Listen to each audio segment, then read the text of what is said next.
estamos con un gran invitado, un personaje que lleva muchos años en el rock mexicano. Y bueno, bienvenido, Ramón García. Muchas gracias por la invitación. No, a ti por aceptarme también. Aquí estamos. ¿Qué tal? ¿Cómo estás? Bien, disfrutando de la vida principalmente. Y después del rock, de la familia y de los amigos. Perfecto. Oye, sabemos que, bueno, hay gente que a lo mejor no te conoce, pero ya el gremio del rock, mucha gente te conoce porque pues, no, llevas muchos años. Platícanos un poquito para esta gente que no conozca tu trayectoria. Un pequeño resumen, en qué año, cómo empieza en el Chopo, o si antes del Chopo ya tenías algo que ver con la música, una banda, o simplemente cómo nace Ramón García. Sí, pues yo soy Ramón García, tengo 70 años, soy rock and rollero de tiempo completo. Desde los 10 años que asisto a las tocadas, no he dejado de asistir, entonces, más que personaje, yo creo que las personas, las que me ubican es por andar siempre en el público. Sí. Jamás he tenido banda, no pienso ni he tenido la ilusión ni el deseo de ser músico, entonces yo siempre he estado del lado del público. Entonces asisto a todas las tocadas que puedo, a todas las tocadas que me da chance, ahí estamos, entonces... ¿Qué año es que empezaste a los 10 años? ¿Qué año más o menos? 1966. 66, sí. Perfecto. Sí, wow. Desde el 66 que ando en las tocadas.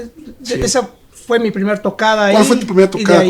¿Con qué artistas? Eran de ahí de la colonia. De la colonia andaba yo de vago algún día y me llamó un sonido que se escuchaba a un lado de la panadería. ¿Qué colonia? Entre la colonia 20 de noviembre. Ok. Entonces ahí el ruido me jaló y de repente ya estaba yo adentro. Las personas de ahí de la entrada pues ni siquiera se fijaron en un chamaco de 10 años. Entonces de repente ya estaba yo frente al escenario y viendo a un grupo que fue el que llamé Electric Sound Revival. Okay. Y esa fue mi primer tocada y ya de ahí pues, el oído te llevó. A los 2 años yo ya estaba a los 12 años ya estaba yo en los hoyos funky, en las grandes ligas del rock. Entonces no he parado, he estado en recitales, conciertos, festivales masivos, claro. Universidades, en todos los lugares donde hay rock y puedo estar, ahí estoy. Entonces, ¿nunca has intervenido ni en estudio, jamás, ni nada? Siempre no. Has estado detrás como esta persona, público. Simple y sencillamente público. Entonces, perfecto. Eso me ha abierto muchas amistades, perspectivas. Yo jamás me imaginé que me estuvieran entrevistando aquí ni en ningún otro lugar, pero se ha dado. Pues acá estoy, tengo noción de todos los lugares que he asistido, tengo el cuerpo, el alma, la mente, el corazón henchido de los miles de grupos que he visto en vivo, miles de grupos, y de los miles de músicos que conozco, de las tantísimas tocadas, entonces es lo que, pues por lo que estoy aquí. Oye, y bueno, eso está padre porque siempre entrevistamos a los músicos, ¿no? Al staff. Y ahora tener la oportunidad de entrevistar a alguien que siempre ha sido fiel a esta onda, porque siempre, actualmente pues ya hasta el periodista quiere ser músico, ¿no? De pronto quieren intervenir, quieren hacer, ¿no? O sea, quieren hacer de todo actualmente, ¿no? Los millennials y otras gentes. Pero prácticamente tus papás, ¿qué te decían que te gustó este rock? ¿También a ellos les gustaba lo que tú ibas a ver? No, bueno, primero digo que y lo tengo que repetir, estos lugares, estas entrevistas, estos foros son para los músicos. Sí. Yo ahí sí me siento un poco cohibido a veces porque estos espacios deben ser para los músicos y además de los músicos que su música se escuche, que es lo principal. Por supuesto. Entonces, pero de todos modos yo agradezco siempre y yo le doy la entrevista a los chavitos de secundaria que van al Chopo, a los que ya tienen tiempo o a las grandes grandes periodistas que llevan años, ¿no? Yo voy a donde me inviten, pero siempre diciendo estos lugares son para los músicos y con el respeto que todo el rock and rollero mexicano me merece. Yo estoy usurpando lugares donde no estar. Y sí, pues estoy en esto, nunca me dio por ser músico y pues yo cuando ya empecé a esto, al poquito tiempo de que empecé las tocadas, mi papá falleció, entonces nunca nunca tuve sí de mi familia, sí de mis hermanas, de mis hermanos, del por qué la greña, el por qué sus lugares, el por qué... La playera. Pero además de eso era de todo mundo, ¿no? Te estoy hablando del ya fuerte de los años 70. Sí, porque por eso estamos hablando de los 60, 60, que bueno, a finales de los 68, 60, se atraviesa el 68, yo muy niño que años después lo comprendí lo fuerte de esa masacre que hubo, pero en el momento... pues era la inocencia de ir, ver al grupo. Yo 12 años, la onda política no desconocía yo, entonces nada más era el vivir, estar a gusto y el salir. Entonces fue donde empecé a ir ya a prepas, a universidades, como público, no a estudiar, sino como público. Y eso, repito, me ha traído aquí, pero pues siempre la familia y la comunidad entera, y estamos hablando de los 70s, muchos de tus seguidores que deben de ser jóvenes desconocen que en los 70s se vivió una persecución tremenda sobre el rockero, así como a finales de los 60s el ser estudiante fue un delito para el gobierno, de la manera que exterminó a muchos, y después ya en los años 70s el rock and rollero, el greñudo, el pensante, también fuimos un peligro para el gobierno, y fue donde veladamente o abiertamente el rock estuvo censurado, eran corretizas, eran apañones, era robo de instrumentos, por eso ahorita que entré a este lugar tan padre y como he entrado a otros estudios, esto era subversivo en los años 70, ¿no? Entonces en vez de mostrarlo con orgullo, los músicos se escondían a hacer su trabajo. Fueron épocas muy fuertes. Y no era tan fácil tener un estudio aquí en México. No, para nada. No. Los se escondían. Sí. Así como los estudiantes a finales del 68 escondían sus suéteres con los logos del Poli y de la UNAM. Los quemaban, del miedo que tenían por lo que estaba sucediendo. En los años 70 los músicos escondían sus instrumentos, escondían, no se mostraban al público, a la gente, porque era tremendo, era ir en contra del gobierno, el ser músico de rock and roll.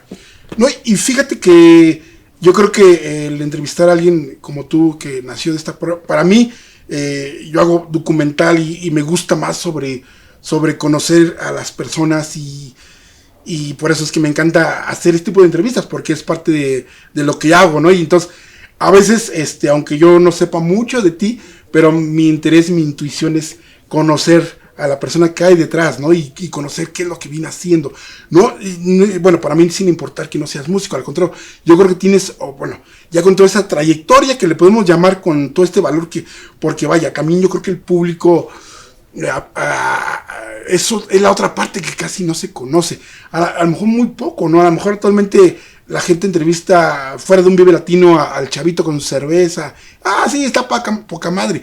Pero qué diferencia poderte entrevistar a ti y que tú me digas esto de la música. Porque tú sí eres alguien que la vivió y que ha visto miles de conciertos, ¿no? Sí. Eso me gusta mucho. Sí, te digo, agradezco y somos público. Retomando tu pregunta que dijiste del Chopo. El Chopo lo creamos... gente que ya teníamos un camino recorrido. El Chopo lo hicimos, pues está mal decirlo, pero lo debo de decir, el Chopo lo hicimos puros fregones. Ya todos teníamos los que hicimos lo que ahora se conoce como Tianguis Cultural del Chopo, Asociación Civil, lo fuimos forjando puro fregón.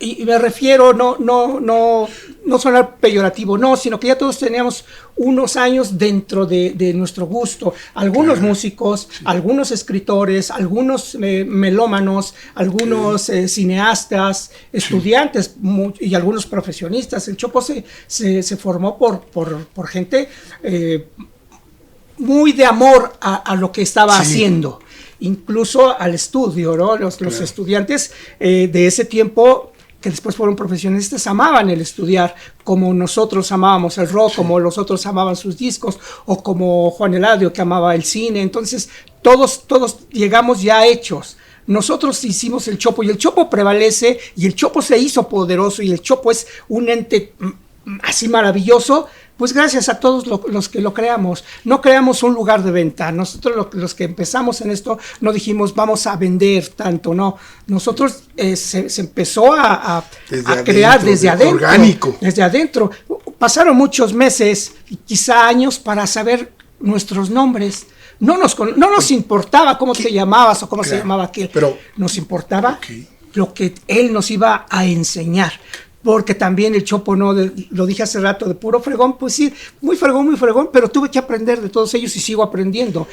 Todos nos vertíamos nuestras ideas, nuestros gustos musicales, porque la palabra rock, R-O-C-K, se dice tan fácil, y ahora tantos lo manosean, eso de rato me dio risa, que no cualquiera manosea el rock sin saber que estas cuatro letras, R-O-C-K, rock, trae mucho más de lo que se pueda imaginar. Entonces, si tan solo en palabra es inmenso, ahora imagínate en producción. Entonces, yo conto mis pocos miles de discos en ese tiempo y los pocos o muchos miles del otro, no sabíamos, desconocíamos y seguimos aprendiendo. Todos seguimos aprendiendo y pues platicando de lo que uno conoce o de lo que nos gusta. Oye, ¿en qué año nace el Chopo y los nombres? ¿Quiénes fueron que tú quieras mencionar o que se tienen que mencionar? 4 de octubre de 1980 fue la primer cita. Esto fue, y lo digo, nunca lo escondo, fue una iniciativa de los hermanos Pantoja. Uno de ellos trabajaba ahí en el Museo Universitario del Chopo, entonces platicó él con su jefa, con Ángeles Mastreta, de la idea que tenía de reunir ahí en el Museo del Chopo a melómanos principalmente, y la idea fue aceptada. La invitación se hizo por, me parece que Radio Educación o creo que era el 1+1, ¿no? Había solo un periódico, pero principalmente Radio Educación y Radio UNAM fue la que los principales. Entonces, repito, los hermanos Pantoja fueron los que convocaron, y de ahí fuimos sumándonos poco a poco, y mencionar, de veras, voy a mencionar algunos, y que me perdonen los que de repente salen, pero de los grandes personajes, grandes personalidades, lo digo sin ningún ego, sino que ellos hicieron y le dieron vida a lo que ahora gozan millones y han gozado millones de personas, es porque tuvo una base. Y tengo que mencionar a Muni, tengo que mencionar a Juan Eladio, Abraham Ríos, no sé, Lino Moreno, José Luis Garnica, Jorge García, Arturo Saucedo, José Luis Garnica, Juancho Sillero, no sé, los Pantoja, que ya los mencioné, y muchos otros que no se vienen ahorita a la mente, pero saben todos los que hicimos esto a base de inteligencia, porque de repente todo esto que comenzó dentro del Museo Universitario del Chopo, en poco tiempo ya las autoridades del museo, quien nos cobijó, ya le estorbábamos, ya éramos demasiados, y tengo que decirlo, ya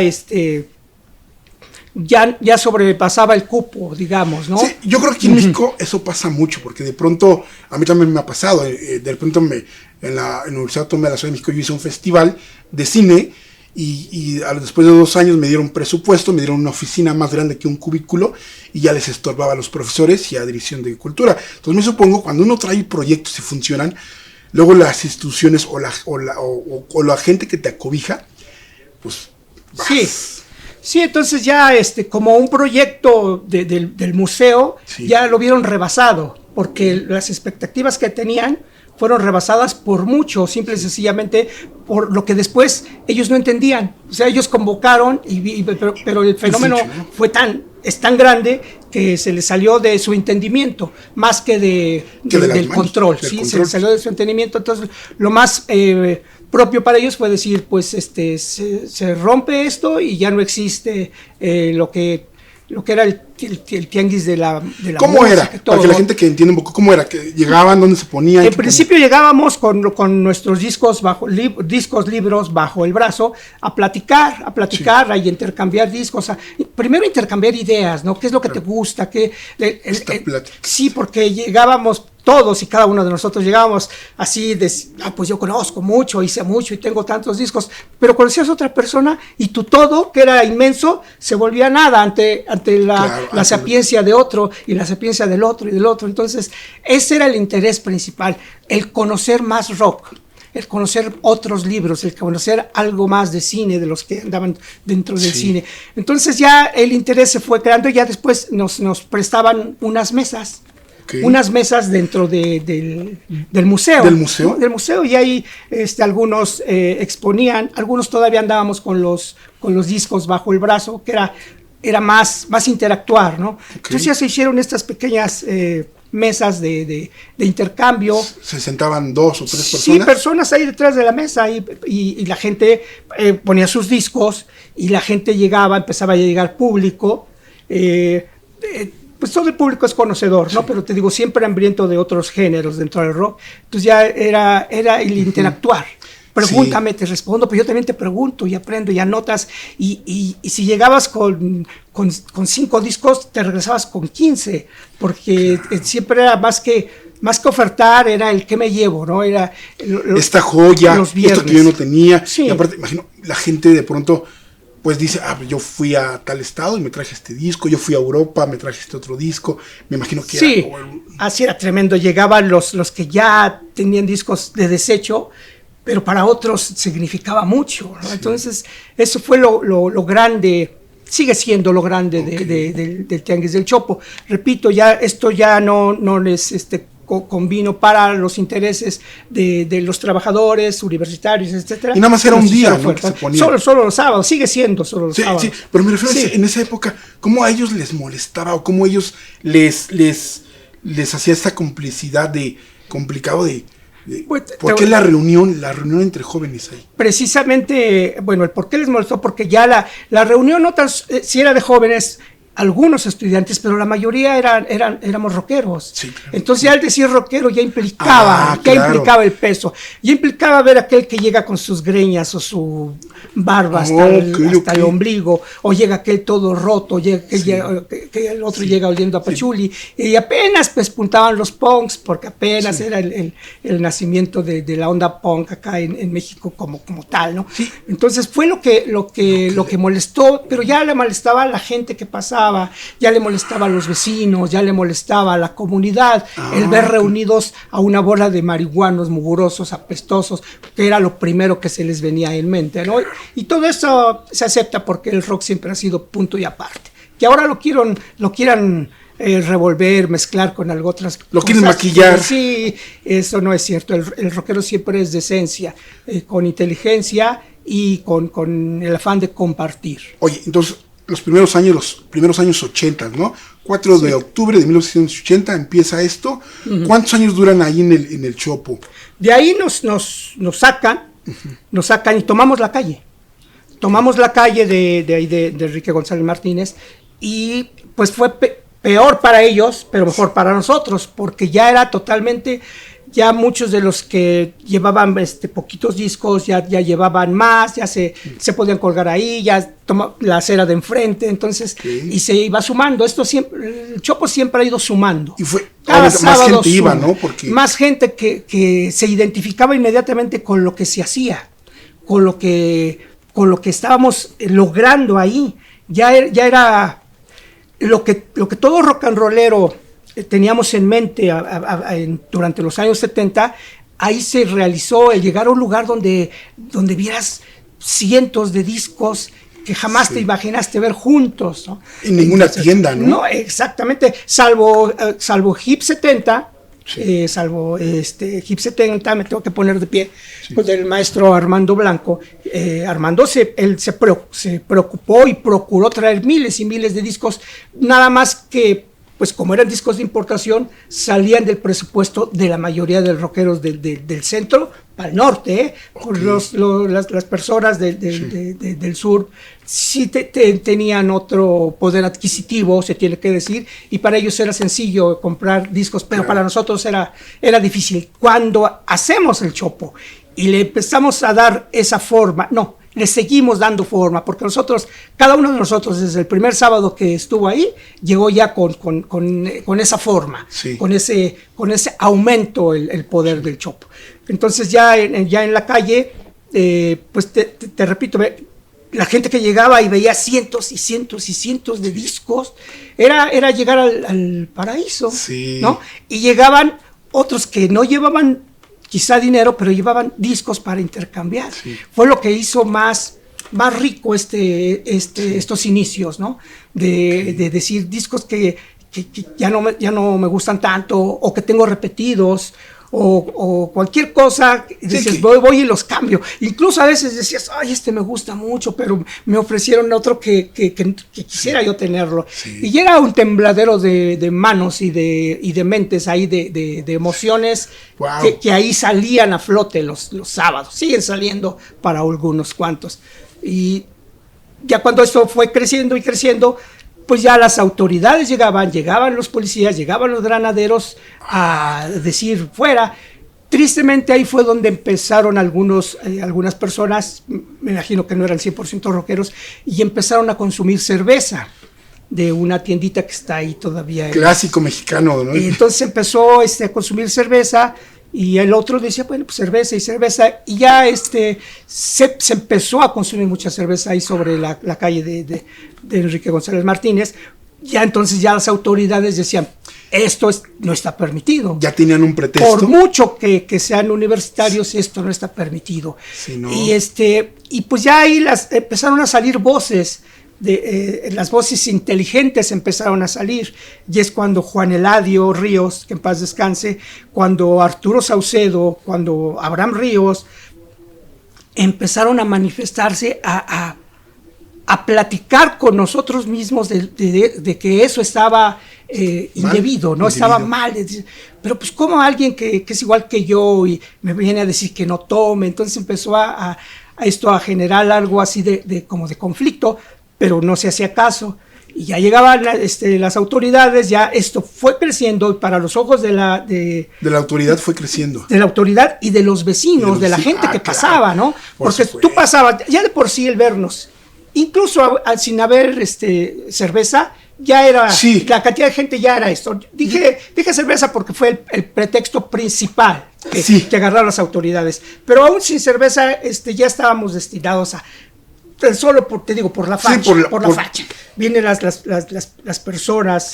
Y aparte está muy caliente, ¿no? De los 60, 70, viene todo ese rollo. Entonces, y más para el gobierno decir, pues se están reuniendo estos cuates, ¿no? Y gente disolución social, cabrones, como dijo aquel imbécil, disolución social. Y ya van ya no a preguntarnos ni nada, sino a hostigarnos, todo esto. Y no faltó el astuto de todos los de nosotros. Decíamos, no, pues es que nosotros somos parte de la UNAM, ¿no? Somos parte de la UNAM, y por eso un poco se iba deteniendo el que nos desalojaran. Pero ya entre semana alguno de estos comandantes y todo fue a preguntar ahí al buceo del Chopo, y oiga, ¿qué onda? Dijo, no, nosotros no los conocemos. Se lavaron las manos. Esos cuates están aquí por quién sabe por qué. Ni siquiera explicaban que sí fuimos parte que ahí nos gestaron. Sí. Y luego nos abortaron, pues. Los gestaron y los abortaron. Nos abortaron, pero, wow.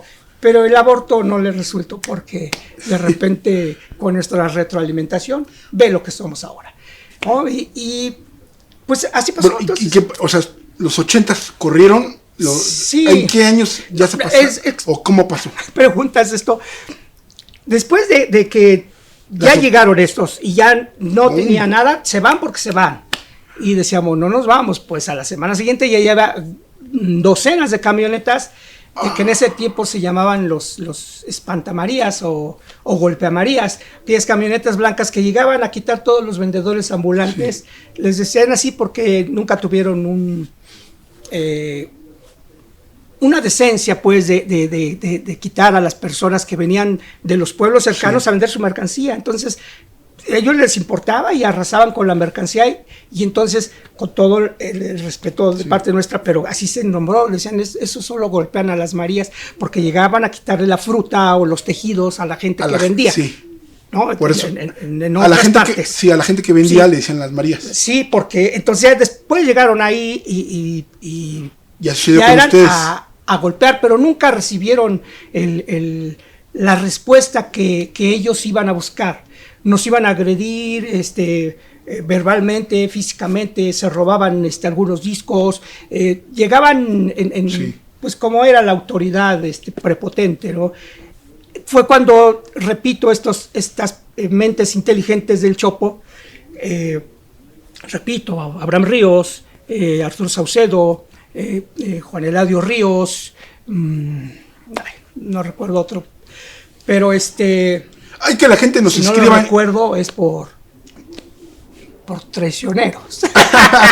Porque después se dio la traición. Pero en fin, bueno, estas personas que te digo se plantaban frente a la autoridad, pero no a golpes ni nada, sino estas personas que, repito, eran politécnicos o universitarios, y hablaban de una manera que la autoridad no ellos llegaban con el tolete pensando que del otro lado íbamos a defender nuestras pertenencias a golpes o a botellazos o a ventanas. No, se encontraron con esta barrera de la inteligencia. Yo no estaba dentro de ellos, por eso digo los nombres de los que estaban ahí. Pero todos nos quedábamos sorprendidos y pensábamos, eso que está diciendo Abraham, Juan Eladio y Arturo, es lo que yo quiero decir, pero yo no tengo la capacidad de esa expresión. Y ellos, tendidito, claro y conciso, les hablaban de leyes, de derechos, de todo lo que nosotros pretendíamos, y nosotros nos maravillamos. Ya fue ahí donde se empezó a hacer un grupo de líderes, ¿no? No líderes de opinión, sino líderes de palabra, porque todos los que estábamos ahí sentíamos lo que ellos expresaban, pero es mucha diferencia alguien que estaba ya a punto de recibirse, a alguien que ni siquiera cruzó la primaria, ¿no? Claro. Pero el deseo era el mismo, el estar ahí, porque decíamos, oye, es que el ser rockero no hay maldad, ¿no? No están hablando con asesinos, ni violadores, ni con rateros. Están hablando con alguien que simple y sencillamente vive el rock de la manera que lo hace ser mejor como ser humano. Sí, ser rockero no es sinónimo de delincuente. No, al contrario, es totalmente... Pero el rockero lo menos que te dice es písalo, mijo. Es lo menos. Ya de ahí las inteligencias y las propuestas musicales y las propuestas de ideología. Muchos rockeros en el mundo han cambiado el parecer y la forma de proceder de millones de personas. Oye, pasa esto, ya, ¿en qué momento cambian al lugar donde están ahorita? Al lado de Buenavista. Sí, cuando estas, ya no podíamos, ¿no? Sí, está bien, hablas muy bonito, pero te vas. No a golpes ni nada, pero te vas, ¿no? Ya no se pueden instalar. Fue cuando empezamos a hacer pequeños grupos de trabajo, porque estas personas que te digo, tenían esa capacidad de decir, bueno, ¿queremos estar aquí? Sí. El por qué ya lo sabemos, pero necesitamos de la calle, sí. Necesitamos que la autoridad nos escuche, sí. Pues entonces vamos a organizarnos. Y se hacían grupos de trabajo. Entonces, ya sabíamos desde antes, teníamos otro lugar extra, ¿no? Un plan B. Un plan B. Nuestro plan A era fuera del museo, pero llegábamos y veíamos docenas de camionetas, docenas de racias, de julias, pues, de granaderos y todo, y decíamos, bueno, puercos, aquí no es, ¿no? Aquí no es, ya teníamos el plan B, y ya aquí no se hace, y como el movimiento era tempranito, a las 7 de la mañana íbamos llegando. Mi amiga y compañera, y a quien admiro mucho, la Zapa Punk, Patti, la Zapa nos ayudó mucho con la distribución de volantes, con la banda punk, que se pensaría que son, y son, los más aguerridos, los más fuertes, los más... el punk es la cara fuerte del rock, ¿no? La cara de acción, no nada más de platico y todo, no, acción. La Zapa, con todo su banda punk, eran los encargados de repartir volantes afuera del metro. Y por los lugares donde ya el público llegaba, que eran pues miles, ya un poquito de miles, pero llegaban. Entonces, otro grupo de personas de nosotros decía a los que íbamos llegando, ahora nos toca en tal lado, ahora nos toca en tal lado, y en pocas horas, el Tianguis Cultural de Chopo, todavía no nos llamábamos así, se mudaba a otro lugar.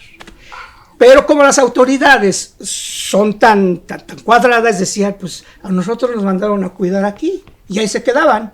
Se enteraban dónde íbamos, ya la otra semana quizá iban a ese lugar, o 2 semanas o 3 semanas, cuando se volvía a... Wow.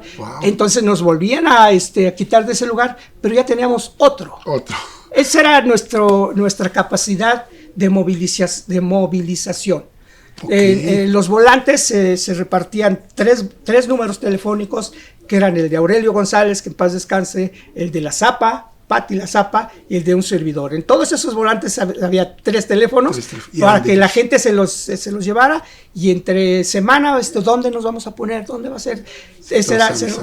De todos modos, también aquellos, la delegación se reafirman, se rehacen y dijeron, ahora sí vamos a perseguirlos, estos cuates, donde vayan, va a ser esto. Entonces ya las incursiones policíacas ya eran más fuertes, más de fuerza, pues, más, ¿no? Una persecución. Sí, persecución total. O sea, así como en la delegación Cuauhtémoc, creo que sí, la Cuauhtémoc. Ahí era, el Chopo desaparece. Sí. Los mugrosos, bueno, los que se ponen afuera, los greñudos, porque ni ellos nos llamaban Chopo. Los marihuanos, esos que se reúnen, desaparecen. Vamos. Entonces ya se fue haciendo esto. Hicimos varias se llama marchas o plantones afuera de la delegación, pero ya también se le ocurrió a las gentes maestras del Chopo, a las mentes maestras del Chopo, constituirnos como asociación civil. Wow. Entonces ya ellos decían, vamos a tener ya una fuerza legal, sí, jurídica, etcétera. No nada más vamos a hacer los greñudos, los mugrosos. Vamos a hacer ahora, ya vamos a tener una fuerza. Entonces nos constituimos como asociación civil. Okay. Tianguis Cultural del Chopo, Asociación Civil, ese es nuestro nombre. Okay. Y ya de ahí, ya con reglas a nuestro favor, ya fue como fuimos adquiriendo esa fuerza para ellos legal, porque nosotros siempre hemos estado dentro de la legalidad. Entonces, esto fue el cambio. Estuvimos nosotros en CEU. En CEU estuvimos cuando llegó el Mundial del 86. Nos llamaron las autoridades, ya éramos asociación civil, nos dijeron, muchachos, sí, está muy bonito su tianguis, pero dan mala impresión, vienen miles de visitantes de todo el mundo y no les podemos mostrar a nuestra juventud ahí todos harapientos y apestosos y marihuanos, porque así nos decían. Sí. Entonces, no hay ningún problema, decían, váyanse a descansar. Y en 3 meses nos llamaron antes, y está llegando la gente, era como medio año, ¿no? Entre antes, durante y después del Mundial, sí, para que nadie nos viera, porque dábamos muy mal aspecto a la ciudad. Váyanse a descansar medio año, y por ahí nos vemos, ¿no? Nosotros dijimos, no les vamos a dar ese gusto, y nos fuimos a refugiar a la UNAM, a un lado de rectoría. No iba gente, íbamos todos los que ya éramos asociados, pero íbamos, y ahí mantuvimos vivo al Tianguis Cultural del Chopo. En alguna de las fechas, no sé. Y fíjate, y este año, en unos meses, ya viene este nuevo Mundial, 26. Sí, pero pues ahora mucha de la gente que va a venir al Mundial va a venir al Chopo, sí, porque ahora ya el Chopo ya es... algo bien establecido. Se lo ganó. En el Chopo. Se ganó el lugar, sí, y todo. No lo ganamos. No lo ganamos. Ganamos ese lugar. No a golpes, sino a base de inteligencia. Sí se sufrió apañones, encarcelamientos. Sí golpeaban a algunas personas. Sí. En el metro era esa la redada que hacían a las autoridades. A la salida del Chopo en el metro era tremenda. Hay muchas fotos donde simple y sencillamente por la facha, quien más la pagaba eran los punks. Porque era preciosa toda su expresión, ¿no? Sus pelos, sus arracadas, su ropa, todo es lo más botas, padre, ¿no? Todo. Entonces ellos semana tras semana había apañe, pero éramos ya miles, ¿no? Y había apañes, y también de este lado la judicial, pues, de este lado los ratas que veían al greñudo, veían al hippie, a ver, para arriba, que el chiste de siempre, que si la mota, claro, que si todo, nada más era el joder, el robar y el extorsionar a todos los que hicimos el Tianguis del Chopo en un inicio. Oye, pasa el Mundial, ¿qué sucede después? Bueno, pues retomamos, regresan a las calles. Sin que nadie nos dijera ni nos dieran permiso ni nada, ¿no? Okay. Nos regresamos y siguieron estas persecuciones. Ya era mandato desaparecer. Ya era el pan de cada día. Sí, desaparecer, ¿no? Ya, sí. Y en una de estas que también ya dijimos, pues vamos al Poli, ¿no? En el Poli vamos a estar chidos, estuvimos en la ESIA, en la ESECA, no sé qué. Okay. Ni conozco, estuvimos allá al lado de una facultad, o cómo se llama esto, de ahí del Poli.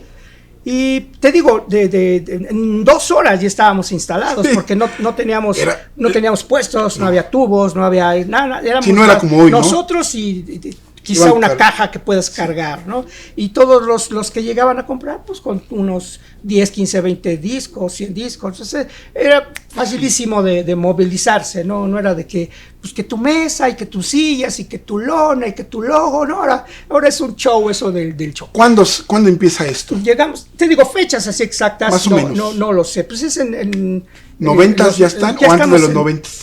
Tantito antes de los 90. 88, 89. Sí, por ahí es 88. Ya es de entrevistar a alguien que te dé las fechas, pero sí, así contaditas, ¿no? A mí me da más por lo que sucedió. Llegamos al Poli y ya todos instalados y la gente, y te digo, nada más era cambiar de escenario, porque la esencia somos nosotros. Donde nos pusieran, ahí estábamos. Sí, claro. En CEU nos costó porque fue adentro, fue a un lado de rectoría y la gente se le hacía, sí llegaba gente, ¿no? Pero no los miles que ya nos visitaban. Llegan varios cientos de gente, platicaban, okay, bonito siempre. Pero en el Poli fue diferente porque todos nos pusimos sobre la banqueta y de repente dicen quiénes son los efectivos, quiénes son los líderes. Para ese tiempo estaba yo en lo que ya, porque siendo asociación civil debíamos de tener una mesa directiva. Okay. Entonces en ese tiempo yo era parte de esa mesa directiva, ya llegaron los estudiantes, yo decía, tengo que mencionar que a las personas que estudian, las personas que son profesionistas, yo las admiro y respeto de sobremas, ¿eh? Entonces llegan estos estudiantes y nos dicen, fueron y ya nos indicaron a los que éramos la mesa directiva. La mesa directiva. Nos invitaron a pasar a una de sus aulas porque querían platicar con nosotros. Y nos llevan a un salón donde hay una foto tremenda, así enorme, no recuerdo, creo era Echeverría, ajá, o López Portillo, alguno de esos presidentes, okay, ahí de esas ratas, pero sí, digo, Portillo, sí, ¿no? Echeverría, sí, yo creo, tremendos, alguno de ellos dos. Pero curiosamente los que nos fueron a invitar estaban retratados junto a ese infeliz presidente, ¿no? Así, pero una actitud de ver quién está aquí, ¿no? Inteligentes, mira, ¿por qué nos trajeron? Nos sentaron de modo que viéramos la foto de quien nos estaba hablando, que eran los guaruras de aquel rata mayor, ¿no? Sí. Entonces, pues te digo, nosotros ¿qué les dijeron? Aprendimos un lenguaje mudo nosotros. Claro. De hecho, la gente inteligente tiene un lenguaje mudo, ¿no? Para salvarte de estos. Y pues ahí enfrente el comité ejecutivo, ay, qué bonito se oye, comité ejecutivo del Tianguis Cultural del Chopo. Ajá. Pues para pronto nos dicen, qué bueno que vienen, conocemos el Chopo, sabemos del Chopo, sabemos que estuvieron en CEU, pero que ahí no los recibieron bien, y sabemos las broncas que traen y todo. Aquí llegaron al lugar ideal, hijos. Aquí los vamos a pues ya se dieron cuenta, apapachar y todos los vamos a cuidar y aquí nadie se va a meter con ustedes. Entonces, ya nos dijeron de cuántos asociados son, pues le van a tener que entrar por semana con 300 varos y esto y todo, y de repente, aquí tenemos nuestro grupo de apoyo y echan un chiflido y se meten ahí unos. Después supe que se llamaban porros. Entran varios estudiantes casi con sendos toletes y todo. Este es nuestro grupo de apoyo, para que nadie se va a meter con ustedes, van a tener nuestra protección y todo. Entonces, ¿cómo ven? ¿Está bien? Ya comentamos, perfecto. No, nos parece perfecto. ¿Está bien la cantidad o la quiere negociar? No, lo que dicen ustedes está perfecto. Pues, ¿qué podemos hacer? Entonces, de hoy en 8, necesitamos una lista con nombres, teléfonos y todo de ustedes, esto y aquello, porque va a ser él y él van a ser los recaudadores y todos están de acuerdo. Sí, estamos totalmente de acuerdo. Nadie de nosotros dijo no, todos dijimos, estamos de acuerdo, mucho gusto, Pancho López, Juan Pacheco, todo el mundo nos presentamos y todos felices. Y pues desde el segundo 1 sabíamos que no había otro sábado. Así de sencillo. Entonces yo me maravillo, dije, tururú, y estos son nuestros estudiantes. Y de ahí, pues emigramos a todo hasta que ya realmente, después de tanto insistir, porque los delegados, también no menciono, después va a haber alguien que te va a decir exactamente nombres de cada uno de estos delegados. Okay. Los delegados decían, bueno, a ver, no quieren irse, nos citaban, ¿no? Los espero el lunes a las 7 de la mañana. Ya está el comité y mucho apoyo teníamos, eso sí, por eso nos hicimos grandes y poderosos, porque todos los choperos nos apoyábamos, todos, los de la asociación civil y mucho del público, que no les interesaba ser parte de la asociación civil, pero que siempre estuvieron ahí. Claro. Siempre decían, no, yo no quiero ser parte de la asociación civil, yo soy parte del Chopo, pues yo vengo incluso desde antes que tal o tal, y sí es cierto, ¿no? Muchos de los verdaderos viejos, así, de nosotros, decían, paso de ser parte de ustedes, pero estoy con ustedes. Claro. Y aparte de los asociados, iban mucho del público, muchos de los que los apoyaban con idea, con presencia y con todo lo que se necesitaba. Y nos citaba el tal delegado a las 7 de la mañana y pues llegaba a las 9, ¿no? Pero salía su secretaria y decía, el delegado los va a recibir a las 11. Pues está bien, pues, esperan poquitas horas, de las 7 a las 11, pues ahí estamos, ¿no? A las 12 salía el delegado a comer y la secretaria lo alcanzaba. Le decía, señor delegado, están los del Chopo. ¿Qué? Estos marihuanos pendejos, ¿qué hacen aquí? O sea, ¿qué quieren? No, son los del tianguis del Chopo. No. Bueno, sí, que vengan a las 6. Pues aguántate, porque muchos venían de lejos. Sí. Y nos turnábamos, ¿no? Pues vamos a comer, regresábamos y todo. Pues a las 6 de la tarde estábamos presentes. Aquí estamos los del Chopo, sí. 7, 8, 9, 10. Y decía, señorita, a ver un momento. Abrían de tal modo que se escuchaba la voz del delegado. Ay, diles que vengan mañana, hombre. Y así los traían. Nos traían. Y hasta que se dignaban y pues nos hacíamos presentes. Algo curioso que pocas veces nos insinuaron o nos dijeron directo que querían dinero. ¡Híjole! Nunca lo hicieron. Nunca así, lo hicieron. ¿por qué? Porque nunca se habían topado, porque decían que pase el líder, ¿no? Y pues nos levantábamos 7. No, el líder, el fregón, el cacique, el qué. No, pues eran pues no, 6, 7. Pues pásele, ¿no? Y nos sentaba en aquellas sillas muy, muy elegantes. Recuerdo la de ese delegado que era de piel, su asiento. Y pues nos veía así a todos, así, algunos iba bañados, pero la mayoría pues, así hipiosos. Y no sabía a quién dirigirse, ¿no? Pero de repente, a ver tú, y nos preguntaba a quien fuera lo que él quisiera y cualquiera de nosotros le daba la respuesta lógica a lo que pretendíamos. Sí, claro. Y siempre se sorprendieron, nunca hubo ese de cuánto me das o cuánto me das, y de parte de nosotros menos, porque nosotros no, y de esa manera no pudieron, ya de repente dijeron, pues, a ver, busquen un lugar, y ahí ya no los vamos a molestar. ¿Sí? Oh. Así de plano, sí, hombre, ya busquen un lugar y pues ya lo teníamos, ¿no? Fue cuando nos fuimos allá, si recuerdo bien, a la calle de Oyamel, allí en Mimosas, allí en una zona industrial.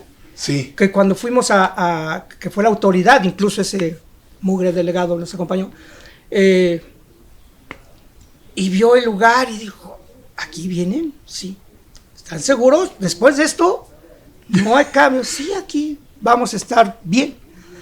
era una zona de fábricas. Ok. Entonces, Sí, ahí pues no pasaba nadie, mucho menos en sábado. Dijeron, ustedes están locos, ¿no? Pero en fin, se instaló el Tianguis del Chopo ahí. La semana siguiente estábamos. Ahí fue donde ya se creció ya con la seguridad de que ya no nos iban a molestar. ¿Y realmente ya no los molestaron? La autoridad no. Pero fue cuando se tuvo bronca ya lo han platicado, pero sí, lo platico rápidamente. Una banda de ahí, de la llamada banda del Nopal, tuvo rencillas con algunas personas. ¿Una banda delictiva? De ahí banda de gente, de grupos. De grupos, okay. ¿Cómo se dice? Comunidad ahí de la vecinos. Comunidad, sí, llamada el Nopal. El Nopal. Muy broncos ellos, no supongo si nos dimos. Alguna vez tuvieron unos pleitos y los vincularon con gente del Chopo, que no era así. Entonces pensaron que la gente del Chopo se vino a meter a su terreno, que estaban ellos como a unos, no sé, 10, 20 calles de ahí, y tomaron eso como algo personal, algo ¿no? personal. Llegaron, y un día llegaron muchísimos de esta gente con palos, con pistolas, llegaron fuertes, ¿no? Armados fuertes, pero venían apoyados por unas patrullas. Entonces aquellos vieron, dijeron, pues oye, ya no es la autoridad, ahora son los vecinos que los quieren echar. No, y vienen con... Y todo, y se hicieron arrase, llegaron, golpearon a varios amigos, soltaron balazos al aire, no tiraron a nadie, soltaron balazos al aire. Sí se robaron mucha mercancía, incluso algunas cajas de discos las echaron a las patrullas. Y pues toda la gente toda la gente, imagínate, llegas a un lugar donde estás a gusto, donde solo transmites amistad, y llegan cualquier cantidad a querer golpearte, a querer robarte, pues sí fue un caos esto. Y ahí la advertencia fue clara, dijeron, no los queremos volver aquí. De hoy en 8 venimos y no vamos a hablar, vamos a tronar todo lo que pase por aquí. No, ¿está bien? Entonces ya, no regresaron. Salimos nosotros, te digo, ya sabíamos. Sí, claro. Nos organizamos en la semana, buscamos otro lugar, avisamos a las autoridades que teníamos un nuevo lugar y dijimos adelante, se mostraron fotos de todo lo que pasó, se dieron los números de las patrullas que se habían involucrado en estos robos, y ya teníamos el siguiente lugar, que es hasta donde estamos ahorita. Okay. El sábado siguiente de esto, el capitán Pijama le llamó la batalla de Oyamel, después de esto, pues se sacó un grupo de trabajo. O sea, le pusieron un nombre a ese suceso, sí, la batalla de Oyamel. El capitán Pijama, el músico, que en paz descanse también, de nuestros grandiosos, así, maravillosos músicos, Pijama Sagogó, sí. Tanta trayectoria del capitán Pijama. Él narró eso como la batalla de Oyamel. Okay. A la semana siguiente ya tenemos nuestros grupos de trabajo. Tengo que resaltar de vuelta a Pati y toda la comunidad punk, repartiendo volantes en el metro, en el circuito interior, en todas las calles que llegaban a donde estaba el Chopo, en todas las calles por donde llegaba gente, repartiendo volantes. Vámonos de aquí, vámonos. No. Y alquilamos 2 camiones de redilas grandes. Okay. Entonces, un grupo estuvo ya en el nuevo lugar, acomódense aquí, ustedes como si no pasa, como siempre le habíamos dicho, ya pongan el Chopo, y otro grupo estuvo repartiendo volantes, otro grupo avisando por teléfono, y recuerdo bien, mi compañero el Pájaro, uno de los que dio el chaquetazo y se corrompió, pues.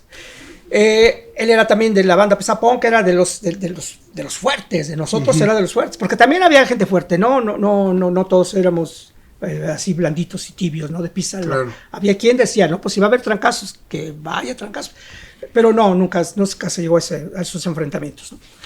Entonces al Pájaro y a mí nos tocó estar en Oyamel con los camiones ¿De redilas? De redilas. Entonces tú te preguntarás para qué. Entonces, gente que no alcanzaba a recibir un volante o gente que llegaba ahí al lugar, no decía nada, le decíamos, y el Chopo ya no está aquí, súbete y ahorita los llevamos, ¿no? Súbete y ahorita los llevamos. Y juntaban, se llenaba, ¿no? Se llenaba y... el camión pues que ya éramos miles de personas, ¿no? Y vámonos y los dejaban, y mientras iba a hacer el viaje, llenábamos el otro camión, ¿no? ¡Wow! Pero sí llegó la banda del Nopal. Llegaron y dijeron, sí, porque ellos pues, llegaron a la hora que dijeron, que era a la 1 de la tarde. Digo, pues, venimos de hoy en 8, íbamos, y llegaron todos, ¿no? Y nada más ven a 2 personas, bueno, algunas 10, 20 en el camión, pero ven a 2 personas del Chopo, en este caso el Pájaro, todo punk y todo, y el Ramón todo hipioso. ¿Y qué hubo, hijos? Carnal, estamos cumpliendo, ya no estamos, viene gente que, pues que son padres de familia, son gente que nos visita, nada que ver con nosotros, porque no era decir, no, es que nosotros somos del Chopo, pero pues, ¿no? No, pues yo con la bandera de Peace and Love, el Pájaro decía, si hay golpes, Ramón, nos vamos a tener que rifar o a correr, sí. Pero y ya llegaron todos, pero era una bandota, igual de armados, igual con palos, igual con todo, y dijeron, pues, ¿ya qué? Estuvieron un rato, ya, yo creo que el último camión salió por ahí de las 2:30, ya con pocas personas. Y ya dijimos, vámonos. Ya nos fuimos y... No les hicieron nada. No, porque ellos vieron, ¿no? Vieron que ellos vieron que sí, que no estaban. Que no los queremos aquí. Ellos tenían dentro de su imaginación que éramos una banda, pues. Sí, ellos no sabían que allá había profesionistas, había padres de familia, había personas que iban con sus niños. ¿Y por qué crees que ellos tenían esa...? Porque por la facha. O sea, por la facha. O sea, ellos dijeron, esos cabrones vienen a hacer desmadre. Y quizá con los que se bronquearon, algunos dijeron fachos, pero esas broncas que tuvieron allá, se las achacaron al Chopo. Por eso fue...